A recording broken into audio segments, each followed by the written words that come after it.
Print and electronic media వారికి, వేదిక మీద ఉన్న మిత్రులందరికీ కూడా హృదయపూర్వక నమస్కారాలు.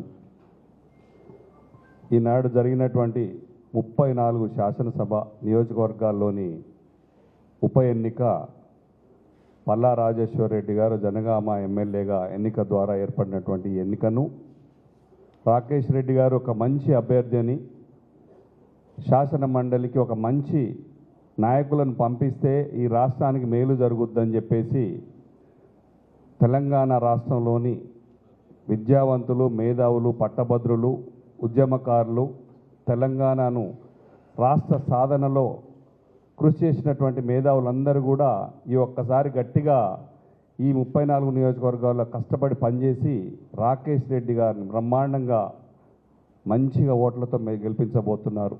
నిజానికి ఈ 15 రోజులు అందరూ బాగా కష్టపడ్డారు.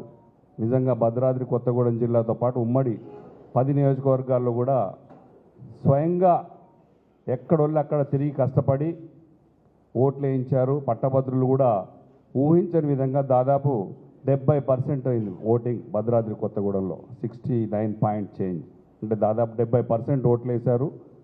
ఉత్సాహంగా వాళ్ళు ఓట్లు వేయడమే కాకుండా దగ్గరకు వచ్చి మేము ఓటు వేసామని చెప్పి మరీ వెళ్ళారు.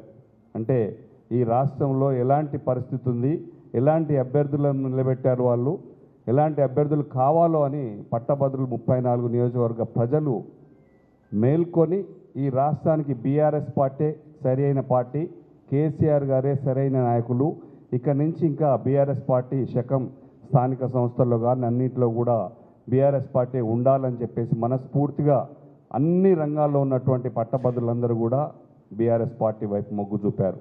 వారందరికీ హృదయపూర్వక ధన్యవాదాలు తెలియజేసుకుంటూ, మా పార్టీ కార్యకర్తల దగ్గర నుంచి ప్రజాప్రతినిధులు, నాయకులు, ఉమ్మడి 10 నియోజకవర్గాల మాజీ శాసనసభ సభ్యులందరూ కూడా వారందరూ కూడా పేరు పేరున హృదయపూర్వక ధన్యవాదాలు తెలియజేసుకుంటూ, పిలవగానే వచ్చినటువంటి ఇక్కడ ప్రచారం కోసం వచ్చినటువంటి ఆర్ఎస్ ప్రవీణ్ గారి దగ్గర నుంచి మొదలుకొని వర్కింగ్ ప్రెసిడెంట్ కేటీఆర్ గారు కానీ, హరీష్ అన్న కానీ అందరూ కూడా వారి సూచనలు ఇచ్చుకుంటూ వారు కూడా పాల్గొని మమ్మల్ని అందరినీ చైతన్యపరిచి మంచిగా కోఆపరేట్ చేశారు. మా అభ్యర్థి కూడా మంచిగా ప్రచారం పాల్గొన్నాడు. అతను నిజంగా కూడా విద్యావంతుడు, మంచి మంచి బుద్ధులున్న అతను. మిగతా వాళ్ళ గురించి మీకు చెప్పనక్కర్లేదు. ఒక చెడ్డ వ్యక్తి అనేది ఒక మూట కట్టుకున్న వ్యక్తి మీద ఒక మంచి జరగబోతుంది. జూన్ 5వ తారీఖు నాడు ఒక విజయోత్సవ సభ మంచిగా చేసుకోవాలని చెప్పేసి కార్యకర్తలు కూడా ఉత్సాహంగా ఉన్నారు.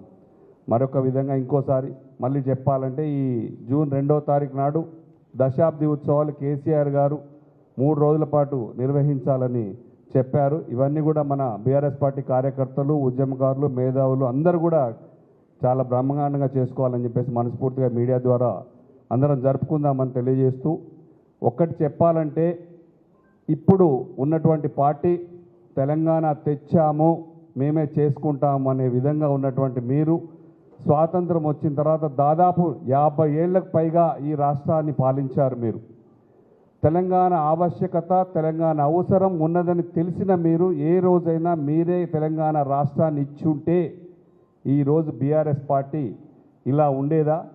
ఖచ్చితంగా కేసీఆర్ గారు పార్టీ పుట్టే అవసరమే వచ్చేది కాదు. కానీ కేసీఆర్ గారు ఈ రాష్ట్రానికి 1969లో ఒకసారి ఉద్యమం జరిగితే ఇది మలి ఉద్యమాన్ని కేసీఆర్ గారు 2001లో అతి కొద్ది మందితో పార్టీ స్థాపించి 14 ఏళ్ల పోరాటం తర్వాత తెలంగాణను కంపల్షన్ క్రియేట్ చేస్తే ఇద్దరే పార్లమెంట్ సభ్యులు ఉన్నప్పటికీ కూడా ఇవ్వాల్సి వచ్చింది తప్ప మీరు స్వయంగా మీరు ఒప్పుకొని ఇచ్చినట్టయితే ముందే 2001 కంటే ముందే ఇచ్చినట్టు పరిస్థితులు వేరుండేది. తెలంగాణ పార్టీని తెచ్చింది కేసీఆర్ గారే. చరిత్ర 1000 ఏళ్ళు కాదు, 1,00,000 ఏళ్ళు, ఎన్నేళ్ళు చరిత్ర ఉన్నా అన్నేళ్ళు తెలంగాణ రాష్ట్రంలో కేసీఆర్ గారి పేరు చిరస్థాయిగా నిలిచిపోవడం ఖాయం. దీన్ని ఎవరు చెరిపేయలేరు, ఎవరు తీసేయలేరు.